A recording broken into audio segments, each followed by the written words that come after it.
विधानसभा निवडणुकीमध्ये राज्यभरात महायुतीला मोठा विजय मिळाला असला तरी रायगड जिल्ह्यातील वाद काही केल्यास संपत नाहीये असंच पाहायला मिळतंय। शिवसेनेनं आता राष्ट्रवादीला अवघडपणे बाजूला ठेवायला सुरुवात केली आहे। कर्जत येथे महेंद्र थोरवे यांनी नवनिर्वाचित आमदार आणि मंत्री यांच्या सत्कार सोहळ्याचं आयोजन केलं। मात्र या कार्यक्रमापासून राष्ट्रवादीला 4 हात लांब ठेवण्यात आल्याची चर्चा सध्या राजकीय वर्तुळामध्ये आहे। निमंत्रण पत्रिकेपासून तर बॅनर पर्यंत कुठेही राष्ट्रवादीचा साधा उल्लेख सुद्धा नव्हता। तर मंत्री आदिती तटकरे आणि खासदार सुनील तटकरे यांना वगळून शिवसेना आणि भाजपच्या आमदार खासदारांचा सन्मान त्यांनी केलेला आहे। जोपर्यंत आमची नियत आणि नीतिमत्ता आहे तोपर्यंत आम्हाला कोणी हरवू शकत नाहीये।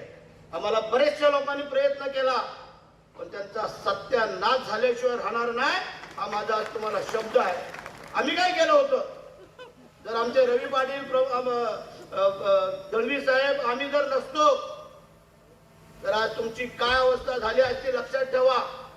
आमच्या तिघांचा लीड पकडा आणि मग सांगा तुम्ही, थोडी तरी जाणीव मानायची नाही जनाची। आणि ह्या निवडणुकीत तर आप्पासाहेब बारणे आमचे खासदार साहेब शेवटच्या माझ्या अलिबागच्या सभेला होते। महोदयांनी आम्हाला बोलून दिलं नाहीये, सभा माझी आहे पण तुम्ही थांबा मला जायचं आहे, हे नेहमीचं कारण त्याच्या समोर आलं। पण हे बरं नव्हतं असं माझं म्हणणं आहे। तर दिवस प्रत्येकाचे येतात आणि वसंतशेठना माहित आहे की आम्ही त्याच पट्टीतले खेळाडू आहोत। कधी ना कधीतरी ती वेळ नक्की येणार, त्याची वाट आपण सगळ्यांनी निश्चित बघूया।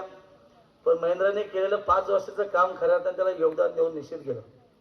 खरं तर ती निवडणूक त्यांच्यासाठी जरी कठीण होती तरी शेवटच्या ओव्हरमध्ये शेवटच्या 1 बॉल शिल्लक असताना त्याला 5 धावा पाहिजे होत्या आणि धावा खरंच त्यांनी धावून काढल्या।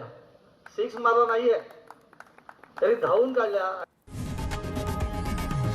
लोकशाही मराठी ऐका, पहा, जागरूक रहा।